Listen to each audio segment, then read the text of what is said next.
Hey guys, welcome back to weekly updates. तो weekly update के अंदर सबसे पहले हम हमेशा की तरह बिटकॉइन का अपडेट देखेंगे और उसके बाद इस वीक की इंपॉर्टेंट न्यूज़ और इवेंट जो है उसका रिकैप देखेंगे।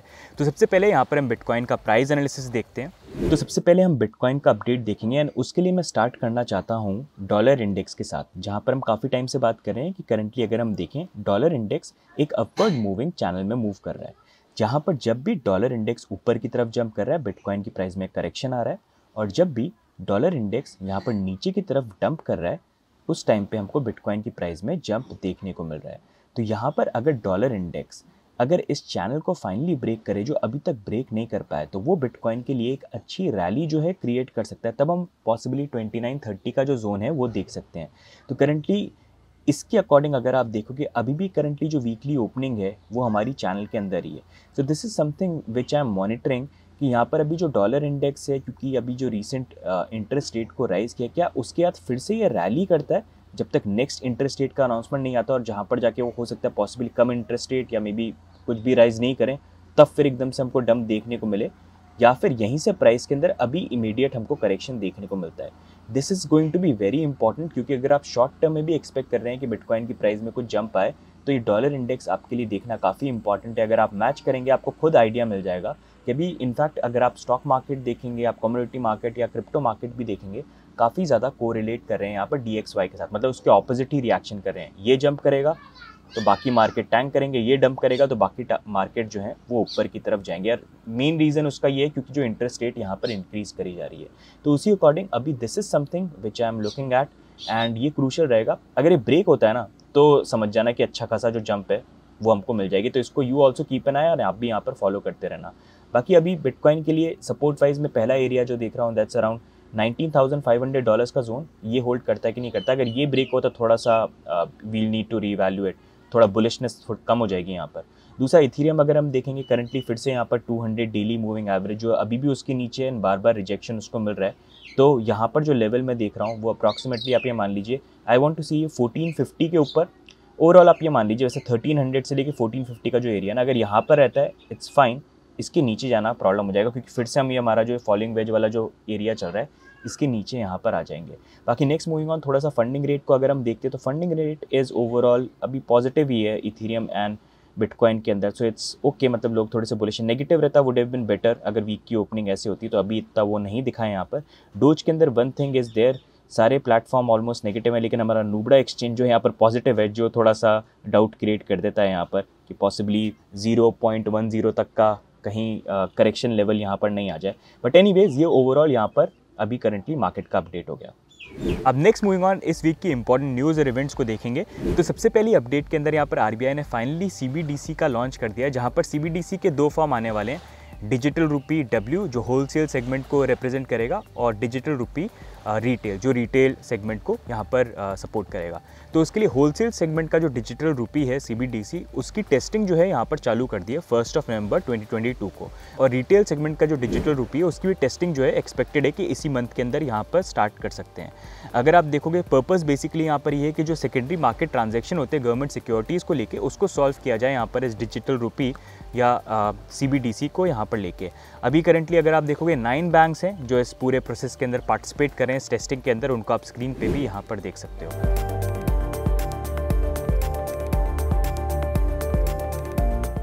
अब हमने यहाँ पर CBDC की बात करी, तो एक आपको जनरल आइडिया देने के लिए कि करंटली बाकी कंट्रीज़ जो हैं किस लेवल का CBDC डेवलपमेंट उनकी कंट्री में हो रहा है, उसके लिए आप स्क्रीन पे यहाँ पर अपडेट देख सकते हैं।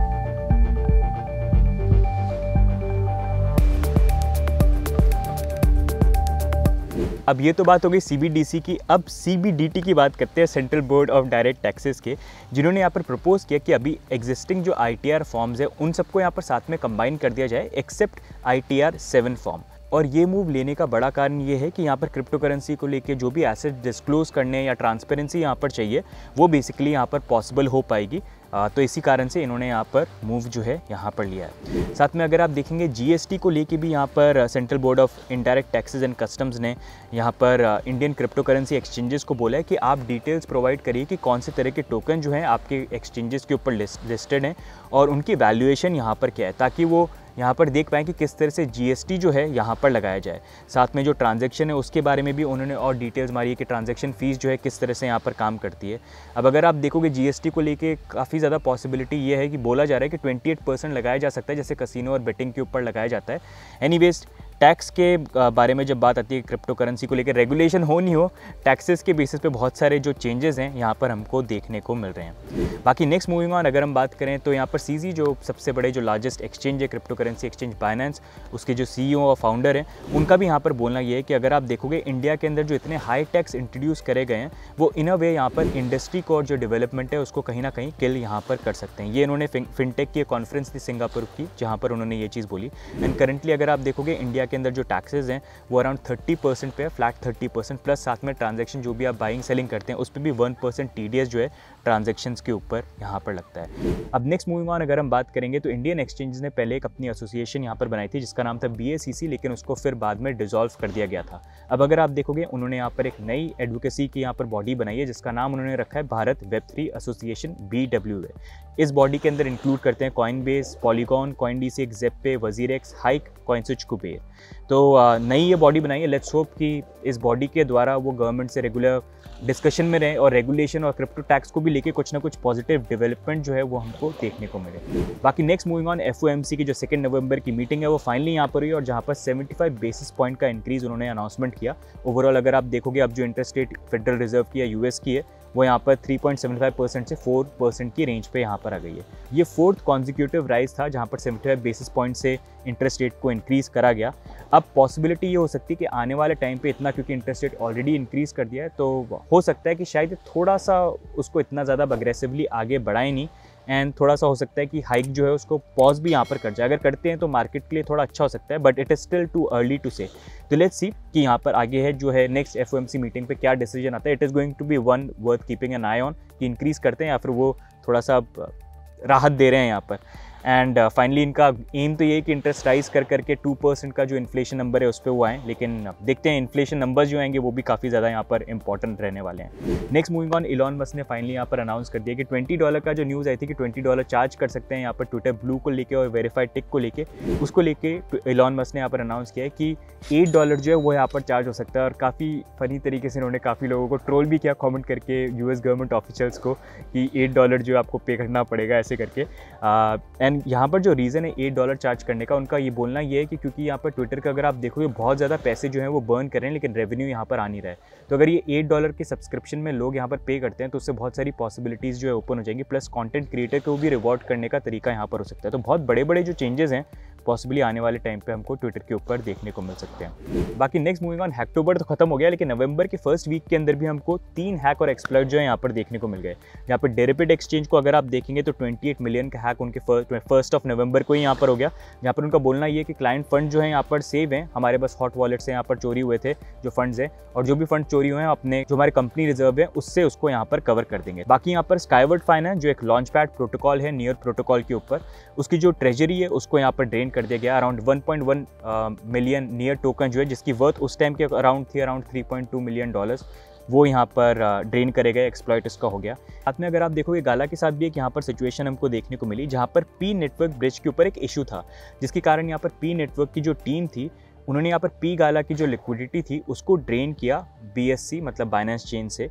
एंड जब ये उन्होंने चीज़ करी तो उसके कारण लोगों को ये लगा कि शायद हो सकता है कि यहाँ पर ये लिक्विडिटी ड्रेन करी जा रही है, तो क्योंकि इतने हैक तो और एक्सप्लॉइट होते ही रहते हैं, तो यहाँ पर शायद फिर से एक जो एक्सप्लॉइट और हैक जो यहाँ पर है जिसके कारण गाला टोकन यहाँ पर डंप भी हो गया। लेकिन ओवरऑल यहाँ पर जो इनकी खुद की पी नेटवर्क की टीम थी उन्होंने क्योंकि इशू को देखा तो उसको फिक्स करने के लिए उन्होंने खुद ने ये यहाँ पर ड्रेन करा था, तो कोई भी हैक जो है यहाँ पर हुआ नहीं है। अब नेक्स्ट मूविंग ऑन अगर हम बात करेंगे तो Meta is finally going really heavy on Web3, जहाँ पर उन्होंने अब इंटीग्रेशन कर दिया इंस्टाग्राम के ऊपर NFTs को लेके, जहाँ पर मेटा ने अनाउंस किया कि आप मिंट और सेल जो NFT की डायरेक्टली इंस्टाग्राम के ऊपर कर पाएंगे। करंटली वो सपोर्ट कर रहे हैं यहाँ पर पॉलीगॉन ब्लॉकचेन के NFTs है जिनको लेके आप मिंटिंग और सेल आप कर सकते हैं इंस्टाग्राम के ऊपर। साथ में यहाँ पर जो यूज़र्स हैं वो सोलाना के NFT जो हैं उनको भी इंस्टाग्राम पे व्यू कर पाएंगे, और साथ में यहाँ पर मेटा RWave को भी इंटीग्रेट कर रहे हैं NFT की स्टोरेज के लिए। बाकी नेक्स्ट मूविंग ऑन, रिपल और SEC का जो केस है वो करंटली ऑनगोइंग है, जहाँ पर और 12 एंटिटीज सामने आई हैं इन सपोर्ट ऑफ रिपल, जहाँ पर इस लॉ सूट के अंदर वो उनके साथ और फाइट कर रहे हैं कि भाई तुम लड़ो, हम भी तुम्हारे साथ यहाँ पर हैं। अगर आप देखोगे currently Coinbase, chamber of digital commerce, crypto council of for innovation, blockchain association and wild capital, इन सब ने प्लेज किया है कि हम ट्विटर का यहाँ पर सपोर्ट कर रहे हैं। बाकी रिपल और SEC की केस के बारे में अगर आप और जानना चाहते हैं तो हमने रिसेंटली वीडियो बनाया, उसको आप डेफिनेटली चेकआउट करना। अब बाकी लास्ट और इंपॉर्टेंट अपडेट, क्रिप्टो इंडिया का जो ट्विटर हैंडल है उसने फाइनली यहाँ पर 250,000 ढीठ फॉलोअर्स को यहाँ पर क्रॉस किया है। So thank you so much. अगर आपने अभी तो हमको ट्विटर पे फॉलो नहीं किया है तो डेफिनेटली यहाँ पर फॉलो करिए। वहाँ पर हम रेगुलर इंपॉर्टेंट और काफ़ी अच्छी जो न्यूज़ है वो वहाँ पर शेयर करते रहते हैं। तो ट्विटर का भी जो लिंक है आपको नीचे मिल जाएगा। And thank you so much 250 का जो रेजिस्टेंस था उसको ब्रेक करवाने के लिए। तो ये हो गई इस वीक के इंपॉर्टेंट न्यूज़ और इवेंट्स। अब हम यहाँ पर देखते हैं fun fact of the week. तो क्या आपको पता है कि बिटकॉइन की जो नेक्स्ट हार्विंग है वो 530 डेज में यहाँ पर आने वाली है। अब जो नेक्स्ट हार्विंग आने वाली है, अगर आप देखोगे यहाँ पर टोटल नंबर ऑफ बिटकॉइन जो एज अ रिवॉर्ड मिलते हैं जब माइनर्स यहाँ पर एक नए ब्लॉक को जनरेट करते हैं, वो करंटली यहाँ पर 6.2 बिटकॉइन के हैं। तो अब एक बार ये जो 530 डेज के बाद हार्विंग हो जाएगी तो ये रिवॉर्ड घट के यहाँ पर 3.125 बिटकॉइन बन जाएंगे। इसका मतलब अभी करंटली जो माइनर्स बिटकॉइन को माइन कर रहे हैं उसकी एक बिटकॉइन की जो प्रोडक्शन कॉस्ट है वो ऑलमोस्ट डबल हो जाएगी। तो करंटली बोला जाता है अभी 12-13,000 डॉलर स्पेंड करने पड़ते हैं तब एक बिटकॉइन बनता है। तो 530 डेज़ के बाद वो आप मान लीजिए यहाँ पर 26 या 27,000 डॉलर एक बिटकॉइन को बनाने के लिए माइनर्स को यहाँ पर खर्च करने पड़ेंगे। बाकी अब नेक्स्ट यहाँ पर हम इस वीक के जो टॉप गेनर्स और टॉप लूजर्स हैं उनको भी यहाँ पर देख लेते हैं।